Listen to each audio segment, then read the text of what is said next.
anything, any kind of business last year in 2020 is an accomplishment. That you were able to tell this story really from across Colorado is a super accomplishment. I know I speak for everybody at PBS 12 that we are honored to be able to broadcast this premiere. And there will be an encore of this on PBS 12 later tonight at 12:30 a.m. if you're a night owl.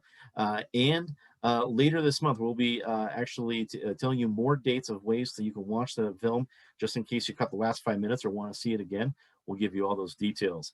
It is 8 o'clock straight up, so let's go ahead and get everything started. Let me first officially welcome all of you to the special watch party of Own It, A Colorado Story. We're so excited to have you here and so excited to have a wonderful panel. Includes many people that you met if you were tuning in right before the documentary, but knowing his very busy schedule, I want to get right to our special guest, and we're just so grateful and honored to have Governor Jared Polis, a star of Own It, A Colorado Story, and our governor be able to join us. Governor Polis, thank you so much for being here. I'm glad you liked my cameo appearance, Dominic, and I hope to see you in person soon. It's been too long. Here, here. Well, go ahead. Yeah, I was just going to thank you and of course, Colorado Employee Ownership Office, Colorado Office of Film, Television, and Media for helping with the documentary PBS 12. Of course, the filmmaker, Grid House, and so many businesses that gave their names to the documentary: American Company, Community Language Cooperative, Palmer Flowers, Dojo 4, Stone Age. I want to thank Jason Weiner and Dick Peterson. What a great opportunity to really showcase in an entertaining and artistic way, really the grit, the pioneering spirit of our businesses, the benefits of employee ownership, which for me is a fundamental value. And I was an entrepreneur before I went into public service, and we had different forms of employee ownership, usually stock options at different companies that I started. And I found it really helps get everybody on the same page, align incentives, increase productivity.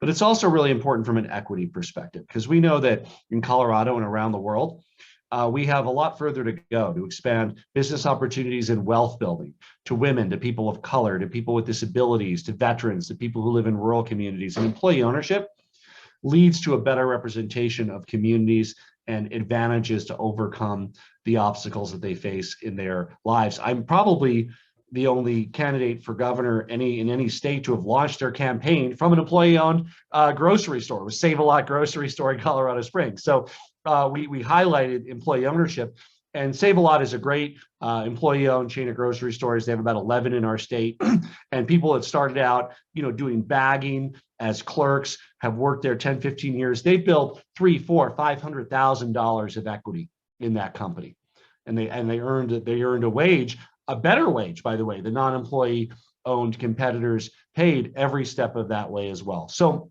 it's a priority for our state. And ownership models are really important for Colorado to be competitive. We've created an employee ownership office. There's some grants and consulting services and peer review. You can find out more at oedit.colorado.gov. And there's even more exciting tax changes that are being debated now by the legislature. There's a really exciting tax reform package that will help a lot if we pass it. I think it'll pass. We're hoping it passes, but it includes some real help for really it'll enable even smaller companies to defray some of the costs and become employee owned without having to be a $20 million company. So I'm excited about this conversation. I'm excited about the film, and I'm excited that we're bringing this great message of employee ownership to even more people. And Colorado is a leader, will be a leader, and this kind of effort around publicizing what it means is a big part of that leadership role. Back to you, Dominic. Governor Polis, thank you so much for being able to join us and being such a pivotal part of this whole story. I mean, not only were you part literally of the film, but I think, looking back at what you as a co-founder of Techstars and really an ambassador of business innovation in Colorado, it's great to see just one of the many aspects come to fruition here. We greatly appreciate your time. We know your schedule is very busy, but just as you leave today, what do you think is the little special element of being in Colorado that these great innovative stories come out of this state?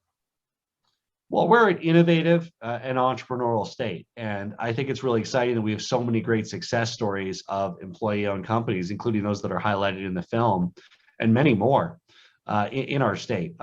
With our employee ownership office, with some of the tax changes, with some of the support we're doing, we hope to even be an even greater leader in an economy that works for everybody. And wealth building and equity are a big part of making that promise happen. No, it's certainly a great pleasure for us to be able to have the broadcast premiere and to really be a part of this conversation. Like we told you at the top, all of you get to be part of the special, this special event. Thank you so much for being a part of this. You're more than welcome to join us, but we know that there are a few other things in your plate right now that you may have to get to. But we're just so grateful for your presence and being able to join us tonight with your comments and input. Nothing's more important than employee ownership other than having to feed a 9-year-old and a 6-year-old dinner. So that's what I'm off to. All right. Good luck. Thank you so much again for joining us. Everybody, let me introduce the rest of our illustrious panel so you know who you're going to be hearing and who you can ask questions to. Let me start with just a quick introduction of everybody. First, I want to start with, and you heard him in the program, actually heard all these folks in the program, Glenn Plagans, Director of Business Support and Rural Prosperity in the Colorado Office of Economic Development and International Trade. Justin Lewis, owner of Grit House Films and Director of Own It, man behind the great movie we just saw. Carrie Siggins, CEO of Stone Age Tools, headquartered in Durango, Colorado. Corey Cohn, member owner of Dojo 4, a tech cooperative in Boulder, Colorado. Great name of the company, by the way. And Tim Jordan, employee owner of Palmer Flowers. Everybody, thank you so much for joining us. Glenn, I want to start with you. We're going to get a little bit of input from everybody and then open up the floor to questions from our audience. Glenn, we just watched the documentary, so we know a bit already, but can you set the stage for us again and tell us why employee ownership is a priority for the state of Colorado? Yeah, and employee ownership, it's about creating a Colorado for all, and I think the governor did a great job in summarizing a lot of those key points and a lot of those things. But I wanted to talk a little bit about kind of what it means to the business owners and some of the things that employee ownership solves that business owners are going through right now. And in the office, we talk a lot about attraction, retention, and engagement of employees. And, when you look at an employee ownership or employee-owned company and they post an ad in the newspaper for, or wherever for, an employee, they're inviting you to become part of that company. And that's something that's just awesome. You look at a lot of companies that are employee-owned, they just have waiting lists of people that want to get involved in that company and work for that company or become an employee owner of that company. The other thing is retention. It reduces turnover by about 60%. So you look at the training costs and things like that companies spend in employees and the constant turnover we have, and reducing that by 60% is huge. And then the engagement, employee owners are more engaged, they're more productive. You look at Jason Weiner in the film, talked about we're about ready to have the largest wealth transfer in human history. As baby boomers age out of the workforce, they're also going to age out of being business owners. And it's a great way for succession planning and preserving your legacy of your business for years to come, because you get to be a part of that. And you can remain a part of that even into your retirement as a continued employee owner. And then there's that huge culture shift that happens within a company. You go to an employee-owned company and it's just different. As I said in the movie, I was a business owner for 23 years as well. It changes your DNA, it changes who you are, it changes the fabric of who you are. And that's really what we're after in the state of Colorado. Well, it's amazing to see the impact. And I loved, Justin, as the filmmaker, we've had a couple chances to talk to you. I want to also get around to some of the folks you included. Carrie, let me start with you. What was the key inspiration for your business to really first consider employee ownership? Well, I wasn't with the company when John and Jerry started their homegrown employee ownership program, but it was inspired in the late 90s, and it started with a profit sharing plan. And that was so successful for employee engagement and getting people to think about the work that they did and how it impacted the bottom line. And so that then led to, why not be able to sell stock to the company? And so we've been doing this for quite some time. The move to an ESOP was really about broad ownership and a faster transition of ownership from the founders. So it switched from a skin in the game, invest in the company, to a more of an entitlement benefit.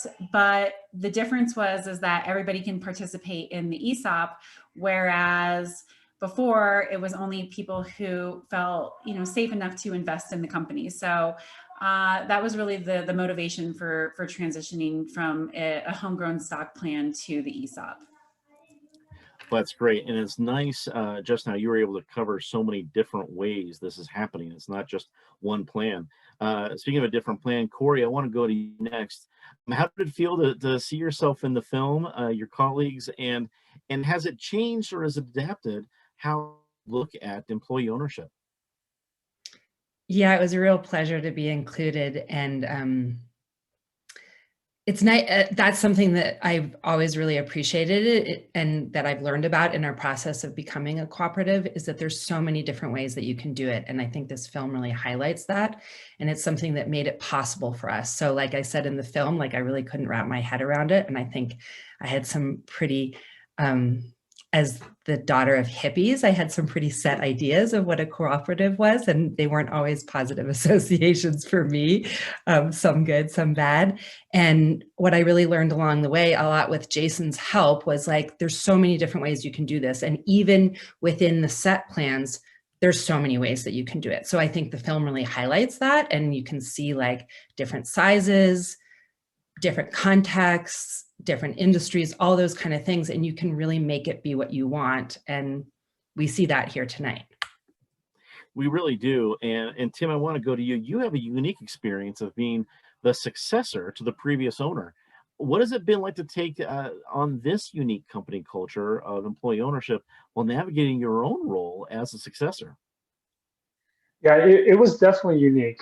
Spiro Palmer, who you saw in the film, is a titan of sorts in both retail floral nationally, as well as the Northern Colorado community from a community involvement perspective.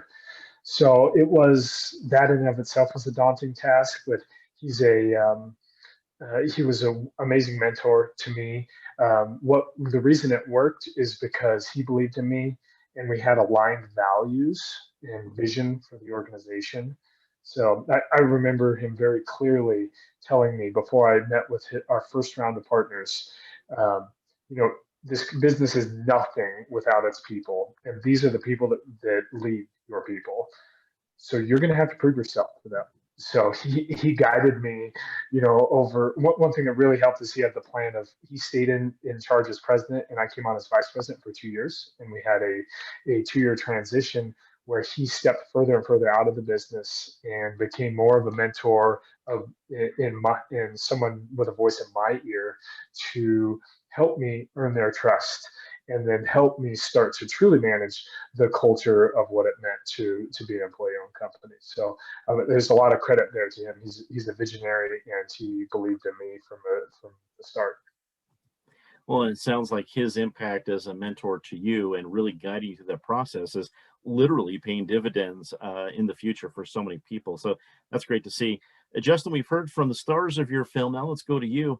I hear that the making of this film actually inspired you to explore employee ownership for your own business, Grit House.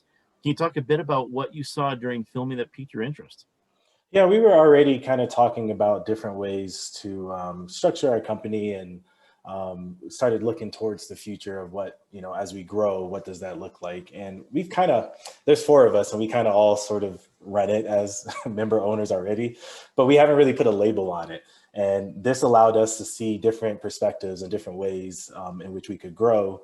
And I remember vividly, leaving Durango, we drove down there and having this long ride back, and just really processing the things we heard at Stone Age, and hearing from Carrie and then John, and just kind of being inspired, and then jumping over to Corey and Tim and Alejandro and Doug with Merrick. And it's just hearing all these perspectives. And the thing is that what I really saw was what the documentary said: happy, engaged employees who really want to help and really wanted to elevate their company. And we work in a business where, you know, making a film it takes a lot of work, and there's a lot of people, the people who move the lights and do the makeup and do all of that. We want to try to figure out a way to create a more equitable environment for those people, and also allowing them to kind of share in what we do. So it kind of helped us just solidify what we want to do in becoming this artist-owned entertainment studio. And that's kind of how we're moving forward. So it was really inspiring, and it just kind of helped us in a way. So although we were making a film, we were also taking advice from everybody who was chatting with us. Well, if you meet so many wonderful people in different parts of the state, you couldn't help but pick up some of these great tips they're picking up. And as you know, I've been with PBS 12 for 25 years, starting out as an intern. I know the various people that are involved in making a big production like this, and all of them are so important. You could do all the work as a producer, get everything set up with your camera and lights, but if the audio person isn't engaged, it's all for naught. So it's really cool how you're putting it together, and everybody in your place is being able to be a piece of it, regardless of their role they're playing. Well, I promise that all of our audience are part of this discussion as well. I get to hog a little bit of the opportunity to ask questions, but we're going to include yours. So, and Glenn, you might be an expert to be able to answer here, but anybody who has an answer to this one, let me know. We're going to go to a question from Betsy. Betsy says, our company is an ESOP and it's wonderful, but I'm excited to hear about what the state of Colorado has in mind as alternate employee ownership models for smaller companies that can't afford all the infrastructure that comes with being an ESOP. Glenn or anybody else, an answer to Betsy's question. Yeah, so, you know, we look at employee ownership in the state of Colorado as more than just your ESOP and your co-op. Those are the two that you hear most of. And we look at profit sharing, we look at stock ownership, we look at stock ownership trust programs, and we look at a variety of those programs. And actually, if you go to oedit.colorado.gov and visit our employee ownership section, we have a bunch of tools that we've developed. We have a toolkit that we've put together, and we have some just expanded versions of what that means. And then also you can talk to our navigator and call up and have somebody live to kind of talk to you that and get you started on your employee ownership journey. So I think it's really important to take a look at those different alternative forms of employee ownership, especially for a small company or startup company. Start sooner rather than later. Get the information, and you know, as someone said in the documentary, you know, educate yourself, and then having that live navigator to be able to walk through some of those things and point to resources and be a resource themselves is a huge difference and huge differentiator for our office. Well, and Corey, I didn't want to leave you out of this one because at Dojo 4, correct me if I'm wrong, that's a pretty small company, employees, and I know it's a little bit different way of looking at it, but being from a small company, would you add any advice to Betsy, for Betsy? Yeah, I mean, I'd say talk to the people that you know, and I'll put something in the chat panel. We open sourced all of our legal agreements with Jason's, our lawyer's allowance, just so that people really feel like they can explore what it's like. And I did a whole blog series on what it meant to be a small business and become transition to a cooperative. So I think, just like Glenn was saying, educate, but really that means like most cooperatively owned companies or you know, any diversified ownership organizations are really happy to talk about their experience. And I think probably anyone on this panel or anyone that Justin talked to or anyone that you can really find would be happy to share their experience. And I highly recommend doing that. And I'll put some links in the chat panel as well. That's perfect. This is going to be another jump ball for our panel, going to a question from Nathan. Nathan asks, thank you for a wonderful celebration of our growing movement. What an accomplishment. To the Capital for Cooperatives Act, how we can support it. So we're getting right into some public policy here, but that's what we're all here about. Any ideas on the Capital for Cooperatives Act that Senator Hickenlooper has introduced? Anybody that might be able to speak to Nathan's question? Yeah, so we were actually, as an office, involved in a lot of listening sessions for that, some that occurred today and yesterday.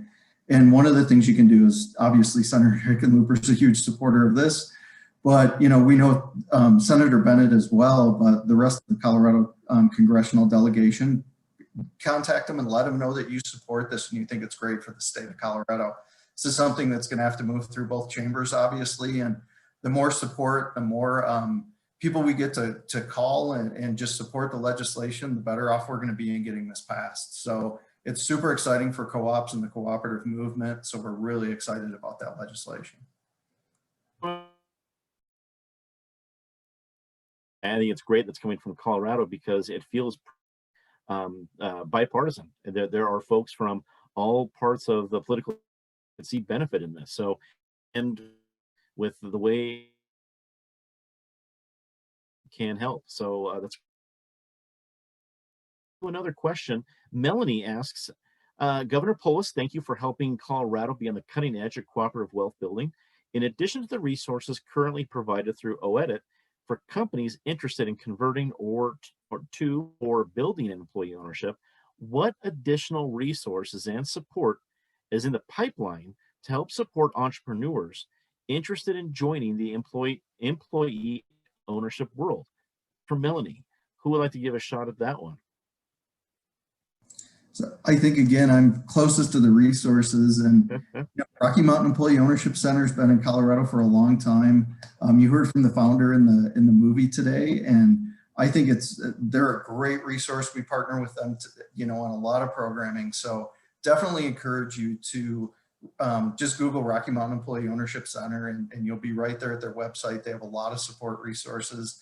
We're also working on different peer mentor groups or peer groups for ESOP companies, co-op companies, and just really starting to build out a lot of the technical resources that we have.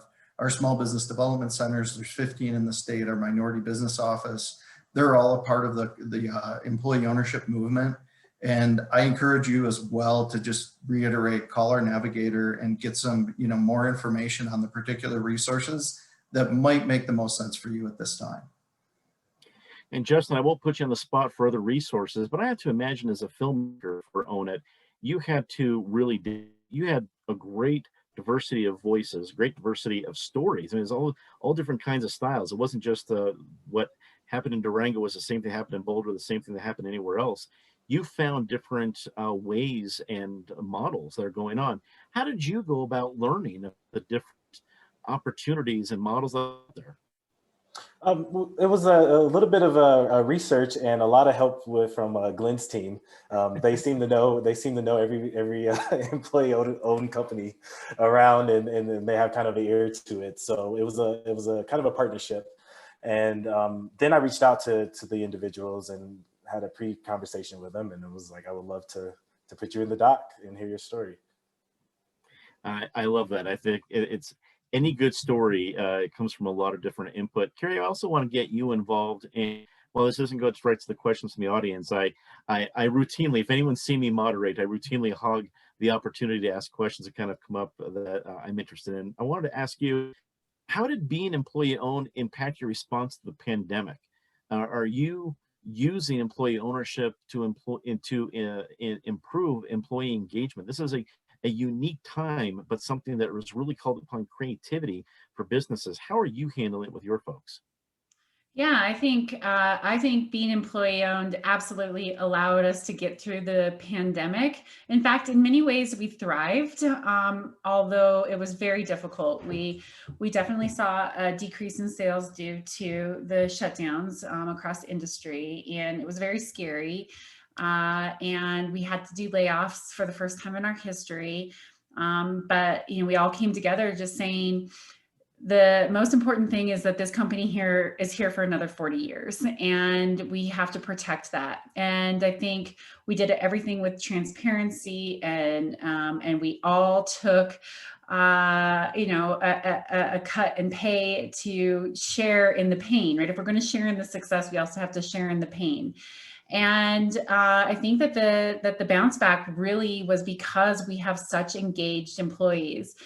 I know lots of people. I was just talking to a gentleman tonight who says, "Oh, I bet your employees didn't get anything done working from home." I said, "Oh, no, just the opposite. Like, my employees killed it during the pandemic. I have no worries about them working from home and not being productive.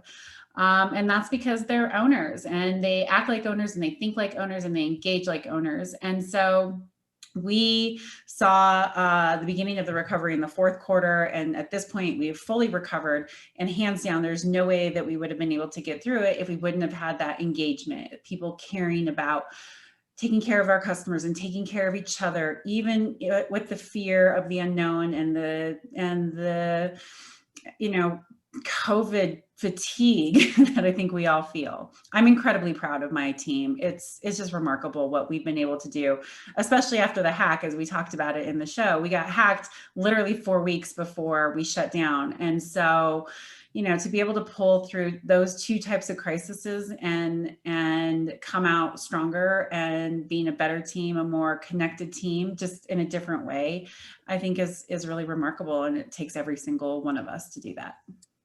It's great to see your pride in your team. They've earned every bit of it, but it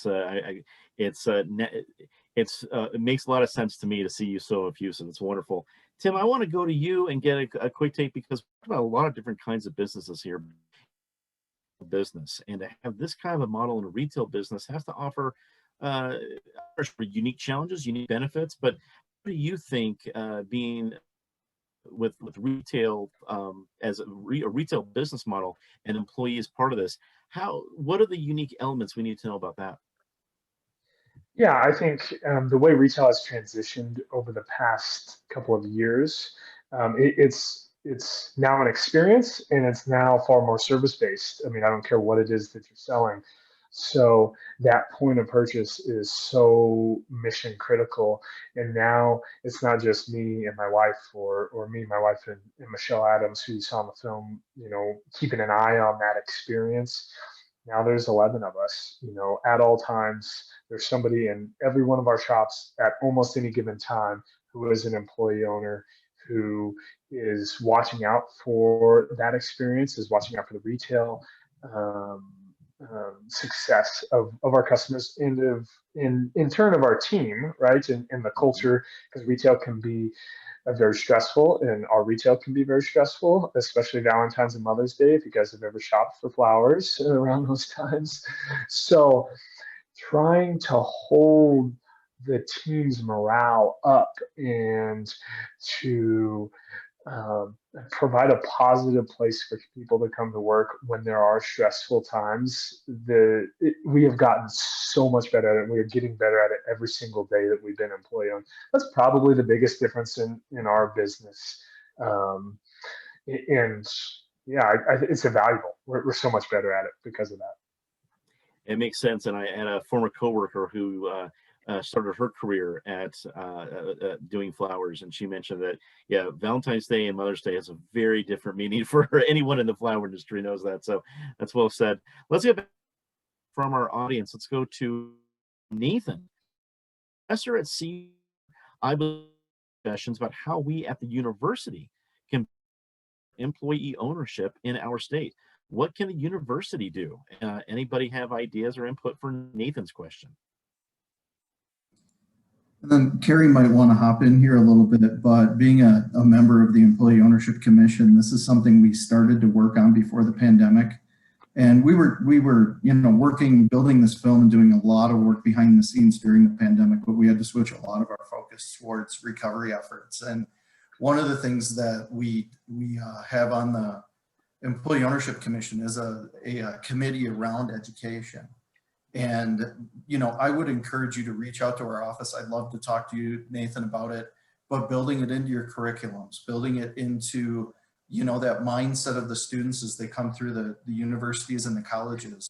I have a business degree, and I can remember looking back, at least I guess it was a long time ago, I'm told, but when I got my business degree, I don't remember employee ownership being covered, but we really want it to be covered in the curriculums. Really want to have that mindset of what employee ownership can do for our society and do for companies, do for individuals, built in the curriculums at colleges and universities. So please, I encourage you to reach out to us, and we'll definitely have that discussion, and we'll get you in contact with the people on the commission that can make that happen and give you the resources that you need to make it happen within the curriculum. Glenn, I join you in someone who got their business degree in a long time ago in a galaxy far away. So it was not covered when I studied there. It'd be great for students that are really seeing all the various options, especially companies that are looking to be innovative, which I think a lot of people come out of college want to be a part of. This could be a question that really goes to anybody in our panel. In fact, Corey, I might ask you to give first input, and we'll go to our other business representatives here. It's a question from Christopher. I've heard many of you state that your businesses were already operating with the spirit of ownership prior to your business structure reflecting that. What has been important to you and your employees about stepping into an official employee-owned structure? Corey, we'll start with you, and Carrie and Tim, we'll hit you both and go from there. Go ahead, Corey. Yeah, thanks. Yeah, that's a great question. And I think for us, before we became officially cooperatively owned, we had built our business in order to support us and our families for, a long time, 40 years, as I think that what you were saying, Carrie. More, maybe more. Let's hope the world survives. Long time. But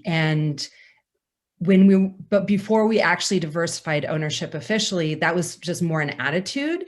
And then when we actually put it into an operating agreement, we made that more of a real possibility. So it was no longer just dependent on me and my business partner, but now all of a sudden there's a succession plan, as I think you were saying, Glenn, earlier before, or in the film. And there's a real way of having that stay in the community to continue to grow wealth for more people, to bolster the local economy that way, and to continue to have our families be supported by our business in a way that's not just like, wouldn't it be nice if we could, but here we're actually putting our money where our mouth is, I guess you'd say.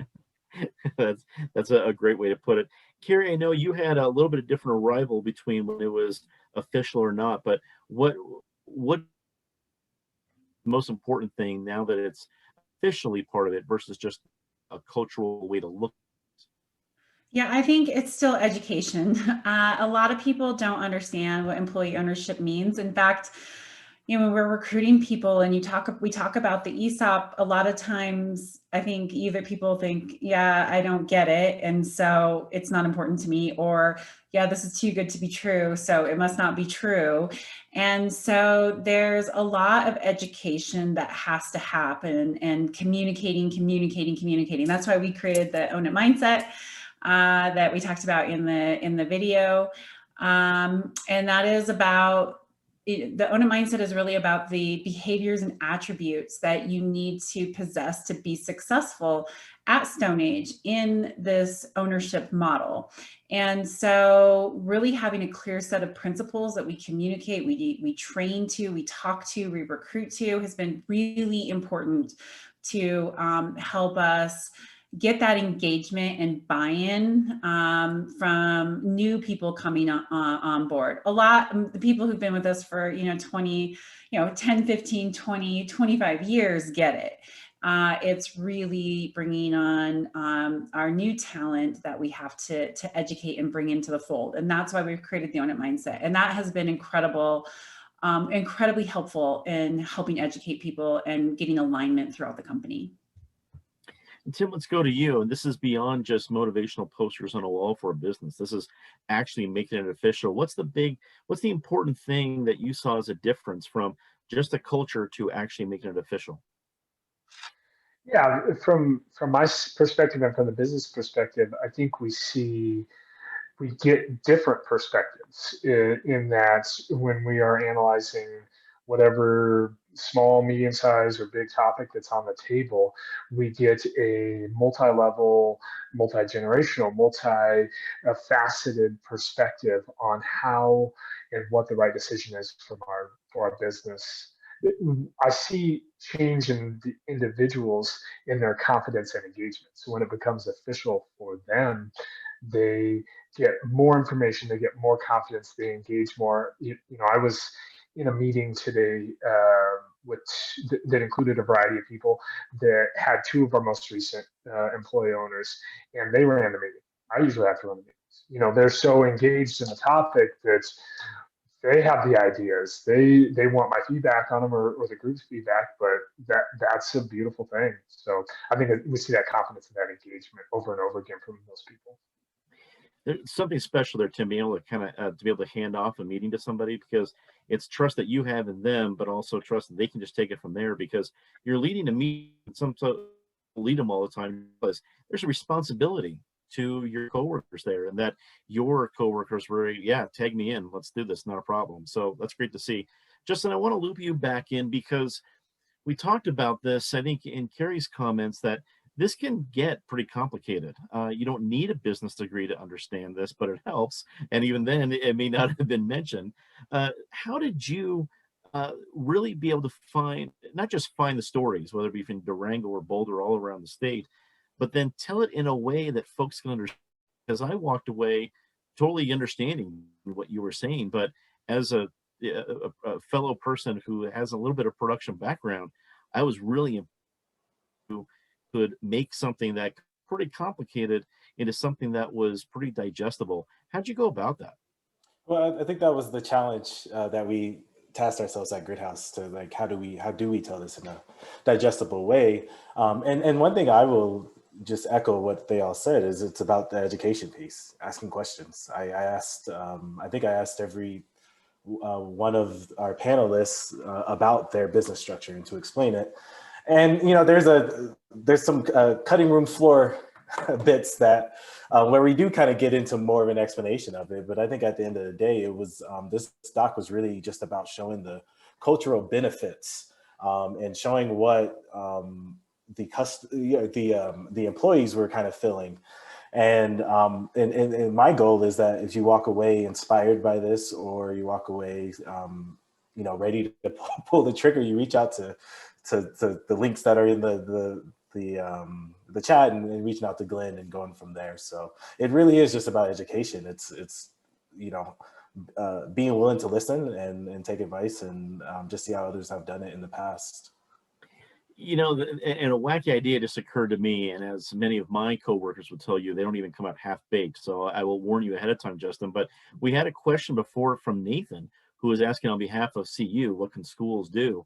And thinking about that Edward and Flora, because I know what that feels like. You probably got a lot of great footage. I'm wondering if there's kind of like great director's cut that would be actually more for for people to get a little deeper dive, not for a general audience, but for folks at a business school environment. That's a lot of different work, would need some different partners, but there might be some creative cooperation there that might have an own director's cut that could be seen in a business class near you someday.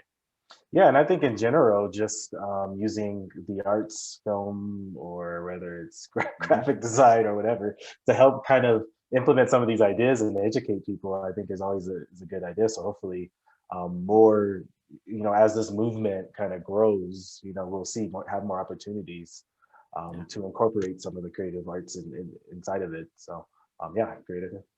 Well, let's keep it rolling. We have a question from Jennifer. Jennifer asks, some professional advisors, estate planners, lawyers, accountants, will talk people out of ESOPs and other forms, claiming they are too complicated. What can people do to help non-ESOP professional advisors to be more intellectually curious about the idea? This is a really interesting take. This kind of shows that there could be some prejudice among professional advisors. Who wants to take a first stab at this one? I can talk a little bit about what we did in the Employee Ownership Commission.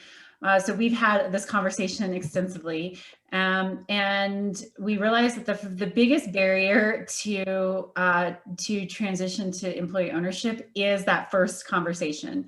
Somebody talks to a colleague who had been part of an ESOP and it failed, or a lawyer says, no, you don't want to do that. Accountant says, no, that's too complicated. And so what we did was we created, this is pre-COVID, and I'd like to see us get this started back up again, is that we had round tables. So we brought in accountants, we brought in attorneys, we talked to the banks and started to educate them on what the mission of Employee Ownership Commission was, and the benefits of employee ownership, and this whole silver tsunami, and how important it is to keep jobs in the state of Colorado, and how this could help. And I think we made some pretty significant headway with educating service providers that would be offering this type of advice. But that's still not enough. We have to get the message out so that people that they hear the success stories, and they understand that there are incentives, and that there is support to go through the transition, and that you can create this really unique culture and legacy. So videos like the, programs like this, working with Grit House, and all the work that the commission is trying to do to spread the word is really, really important to helping people get past that initial barrier. Mm-hmm. Well, piggybacking on that, I'll add a question to get Tim and Corey involved. Tim, we'll start with you. When you have somebody who doesn't know about an ESOP and they kind of hear about it for the first time, they might raise an eyebrow, like, well, wait a second. It feels like there's so many possible pitfalls, and that you'd either have to have massive agreements that would potential pitfalls, or that it suddenly becomes this democracy that that everyone's trying to make the key decisions. And how do you do?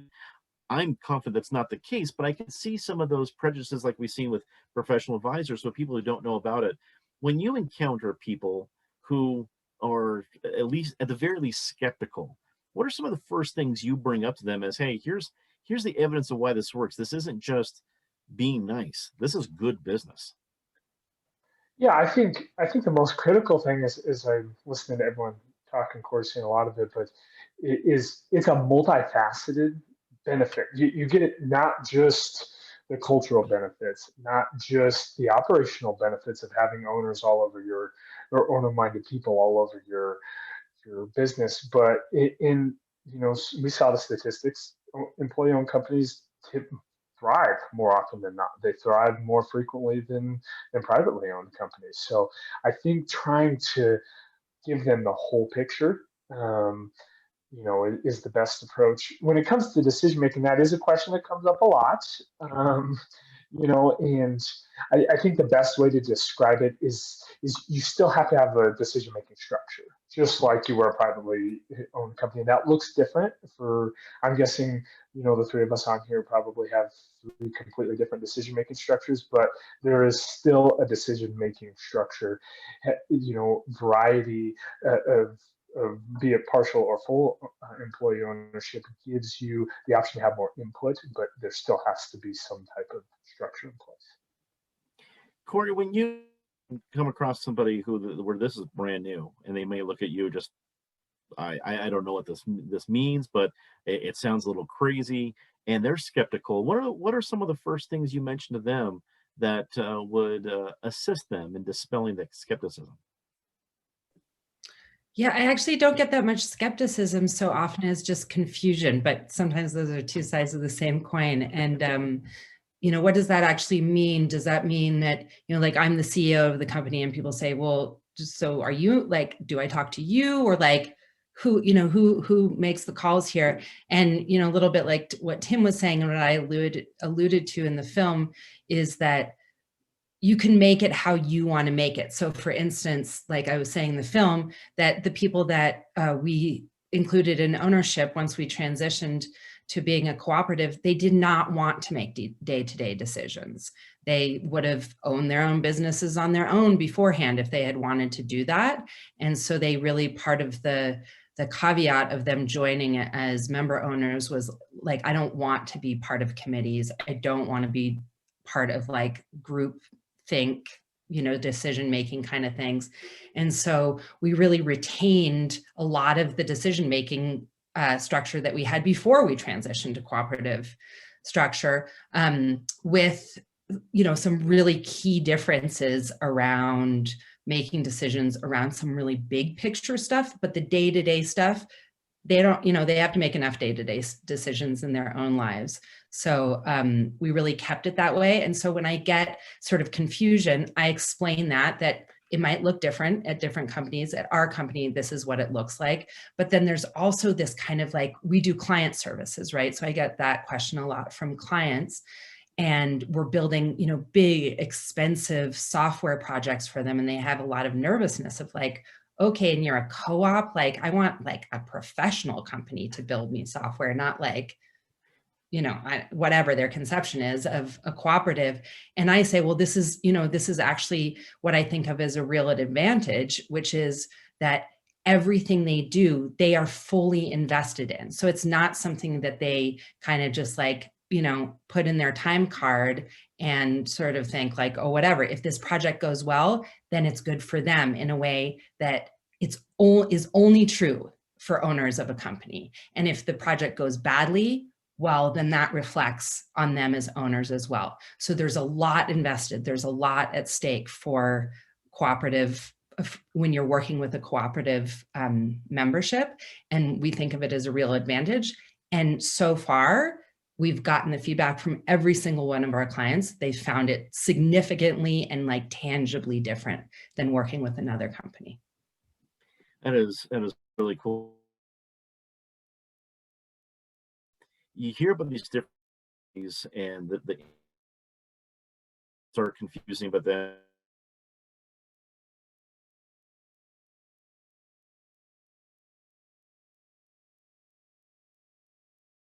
models, and that you also went to different parts of the state. So what did you find that, I mean, you found some of the common ties, but clearly you were in whole different parts of the world when it comes to the state of Colorado. What stood out to you as, even though this is very different, there are still some commonalities, and especially with something that's innovative? Was innovation kind of the common thread you found in the Colorado DNA? I'm sorry, Dominic. Was that question for me? Yes, it was, Justin. No, that's okay. Trust me, with a big Zoom call like this, yeah, it's just, you know, as you're going through the state of Colorado, what did you find, even though you're in places as different as Boulder and Durango, you know, 8-9 hours apart? What was the common thread? Is it innovation? Why is this happening in Colorado? I guess because you get to see the entire state. You know, I would hope it's the people and the culture, and that people are starting to hear more about employee ownership. I think the one thing that stood out from all of these companies is that word. It's the culture. I mean, that's the one thing I would say is the difference, and that's where it really starts, because then it makes you proud to be, you know, a part of your company, and you know, approaching work as if you're an owner, or approaching work as an owner, you know, looks a lot different, and I saw that. So I would say the one word would be just, it's really that sort of culture that I recognize. That makes sense. That makes sense. Glenn, I want to go to you as we start tackling what the future holds, because these innovations, some of them have been around as an idea for a long time, but now we're just seeing them being implemented in more creative ways. As you look at the horizon, the forward, looking forward to what's going on with this issue, and with your role in the Office of Economic Development and International Trade, I got to believe you have the finger on the pulse of what's next. And you may not have a crystal ball that you can guarantee, but what are some of the things that we should look on the horizon that you think that we might be seeing more and more here in Colorado?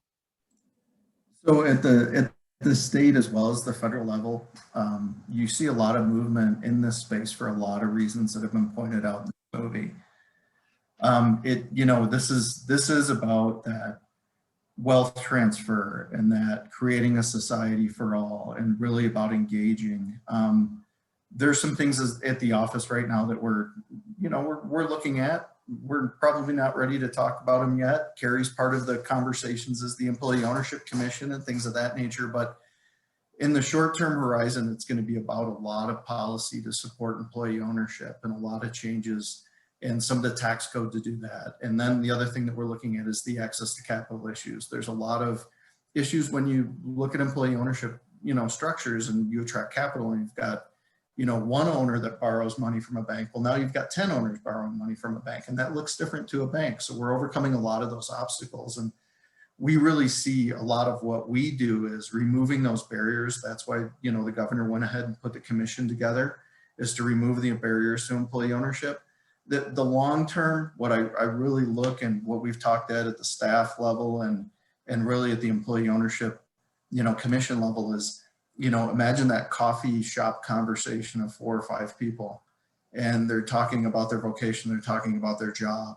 And where we really feel like we've really moved the bar is when 2 or 3 of those people look and say, hey, we work for employee-owned companies, why don't you? And it motivates those other 2 people to look and say, hey, maybe I'm going to go work for an employee-owned company because that's going to change my life. I want to have what they have. Mm-hmm. Because when you go out and what Justin saw and what Carrie experiences on a daily basis, and Tim and Corey, is that environment. And when you look at, from a CPA perspective, CPAs and professional advisors, they want you to make investments in your company. This is one of the best investments you can make in your company. Make that investment into your employees and become owners. It far outweighs any complexity to it, which, by the way, I think is way simpler when you start to look at it than a lot of people talk about it. Profit sharing is a real simple place to get started. And start to make those investments. It way outweighs. I mean, you make investments in buildings and plants and things like that, but look at this as an investment. And through a CPA's eyes, if you can look at it as an investment, increase the productivity of a company by 3, 5, 10, 50%, some of the statistics are huge. Those are the investments I want my clients to make. So, but further down the line, that's what we're looking at long-term, and really looking forward to, being part of that and really being part of that entire thing. And then all the people, we have a lot of people on, this call tonight that are part of that, basic huge ecosystem, and just increasing the size of the ecosystem. So. Well, as earlier, the PBS 12 was very excited to be the broadcast premiere site for Own It, and stories like this. So while all of this different subject matter intrigues me, I also want to go to our 3 business experts here and just talk to them what it meant to be involved in a documentary like this. And it's not just on PBS 12, it's on YouTube, it's being seen all over the world in one way or another. Carrie, we'll start with you. What did it mean to share your company story and be part of a documentary like this? Yeah, I think it goes to sharing the pride in what we've been able to create. And I especially love the showcase of Durango. Durango is, I think, the best place on the planet to live. And I've been to a lot of places on the planet. And, the commitment to staying in this community really comes from being employee owned, like what John said in the documentary. And so being able to share that story, our love for Colorado, our love for Durango, even though we're a global company, it really was a way to honor our commitment to the state. And we appreciated being able to tell part of that story and also help educate people on why employee ownership is such a viable model for people to consider. Corey, go to you now. What did it feel like to tell your story for a documentary like this and see it captured? I mean, this is it. We talk about a premiere and everything else. People watching it now, but people will be watching this for as long as Gridhouse makes it available. Before Gridhouse is sold as part of Disney Plus, it's going to be available to everybody. So, how did it feel to be a part of this documentary? I actually used to work in documentary film, so I know how hard it is to make something that makes a complicated subject matter really consumable. And I feel like you guys just did such a great job, Justin. And yeah, I feel really honored to be included in a Gridhouse production. I think the thing that's been up for me and my colleagues for a long time is doing meaningful work and seeing in this film that showcase that meaningful work isn't just what you do, but how you do it. So how do you structure the organization that you work in? And this film shows so beautifully that you can be doing all sorts of work. You can be providing flowers for people for the most important occasions of their life. You could be building software, all these things, right? And all of those things can be meaningful work, and in how we do it and how we relate to each other around community building, equity, sharing, seeing each other as human beings that are worthy of living good lives and supporting each other in that. And I feel like the film did such a beautiful job of that. And I also feel really honored to be included with such interesting other companies doing such meaningful work. Well, and Tim, let's go to you. What did it feel like for you and your company to be featured in this documentary, talking about so many different successful stories across the state? Yeah, I mean, I think it's humbling for sure. Justin did an amazing job, and seeing the finished product tonight was very exciting. I know my team was really excited to have the opportunity to see it. So I think there was that humbling element to it. But you know, when we step back and really considered why the state and why PBS 12 and Grid House is doing this. Um, we got excited for the idea that it's highlighting the employees of businesses and the culture related to employee ownership, and it made us very appreciative of that culture within our business, but also excited for the possibility that word gets out, right? That it's no longer a secret. So those are the takeaways as we reflected on our time with it. That's perfect. Well, I tell you what, speaking of our time, we're just about wrapping up. We're going to wrap up the top of the hour. I want to give each of our panelists just a moment to, in any way, if you had advice, comments, anything you wanted to share to some Colorado business owners. Like we said, we've got a great live audience tonight. This whole program is going to be available for other people to watch. So this will get passed on to more than a fair share of the Colorado business owners. If you had a final piece of advice to leave them, what would it be? Let's go in order how we started everything. Glenn Plagans, why don't you go ahead and start us off? What's your bit of advice for the Colorado business owners checking this out tonight? Take the first step, start to educate yourself and own it. I mean, it's really about, as a company, as a business owner, you cast a vision for your company, include this in the vision of your company, and take the first step. That's my advice for a company tonight. Well said. And Justin, we're going to give you the next word. You've been able to see these stories from across the state. As if other business owners, you had a chance that you have their ear right now, what message do you leave them with? I think just, having a passion for people. I think Dick said it in the doc where he said it's the people first. And I think just kind of thinking through it through that lens and really valuing your other owners or the employees in your company, and just keeping that in the forefront of your mind. And like Glenn said, take the step. If this is sounding great to you, then go for it and get in touch with the right people and educate yourself. Carrie Siggins, let's go to you next. You have the ears of Colorado business owners at your disposal. They're waiting for your wise words. What message do you leave them tonight?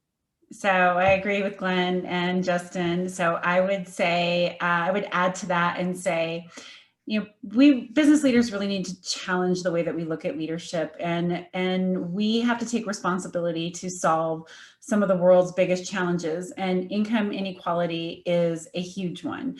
And we can do it by paying people livable wages and by considering ownership models that allow employees to share in this success, and we can create the middle class from the middle out and help people have dignity in their work and feel included and part of something bigger, which is really beneficial to society. So I encourage you to challenge the way that you look at leadership, challenge the way that you look at ownership, challenge the way that you look at your wealth, and really consider employee ownership as an option for your succession. Well, very well said. Corey Cohn, we go to you next. The ears of Colorado business owners are awaiting your final message tonight. Here, Carrie. That was so beautifully said, and yeah, very inspiring, and really speaks to the truth of the leverage that we have and what we can do with it. I would say one of the things that doesn't get talked about a lot is if you're transitioning, if you're an entrepreneur, which it takes so much dedication and yeah, just like relentless work to be a entrepreneur, and then transitioning to being a cooperative, it can be intimidating. But there also, for me, I always thought of myself as like, or I like to think of myself as a really magnanimous person. Like, I really want to do like all the things that Carrie's saying, right? And then when it came right down to it, I like had this like seizing feeling of loss of control. Like, oh no, I built this business and what's going to happen all of a sudden. And I thought, oh God, can I backpedal? And I remember calling Jason being like, I don't know, I don't know. And I would say, from the other side, I'm really, really, really glad I took the leap. And for anything that I may have lost, which I'm not sure that I actually did, if I did lose anything, I gained much, much more. So that's not a platitude. It's really the truth of my experience. And so I'd say don't be intimidated by the complicated pieces that, of changing a business structure, but also don't be intimidated by your own feelings of like feeling like maybe all my work is going to slip away from me, and don't be shy of that feeling. Explore it and then step past it. A fantastic message of courage. Well said, Corey. Tim Jordan, wrap it up for us. Yeah, I think my message would be connect with your peers. Glenn, said take the first step, which I completely agree with. Sometimes that first step, if we think of it in terms of contacting an attorney or an advisor or something like that, that feels a bit daunting. Well, all the people on here, as well as many other people in all of our Colorado communities, are, employee-owned business leaders, and connect with your peers and speak with them about their experiences, and that can be a digestible first step. So I really encourage anyone who's considering it, curious about it, to go through OEdit or any of the other resources that were referenced tonight and get connected with some of your local peers.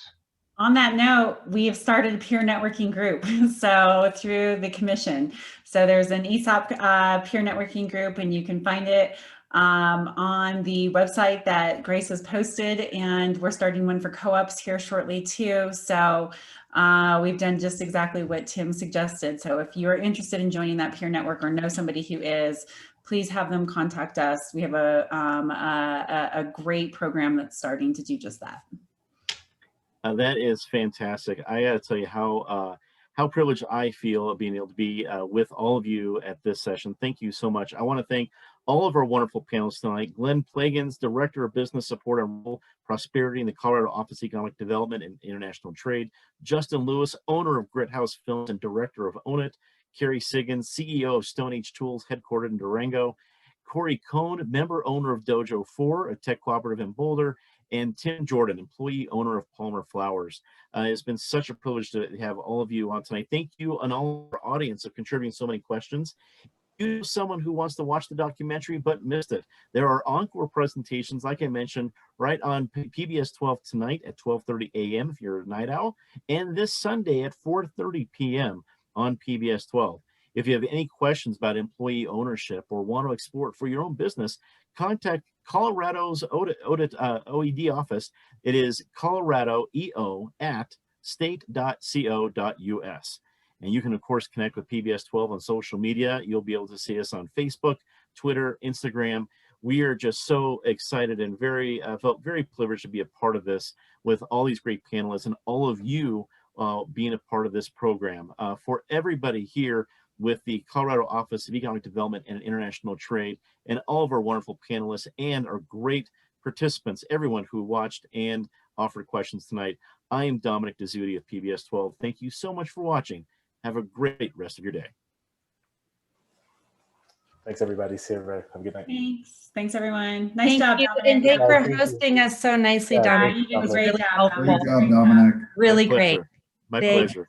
And Justin, magical. Yeah, amazing. I loved it. Awesome. Hey, quick question before I go, which is, I know it's going to be aired again, like at the times you were saying, Dominic, but when is there going to be a time where we could like stream it or something like that? Justin, Can we use the YouTube video? The YouTube That's link? a great question, I think. Yeah.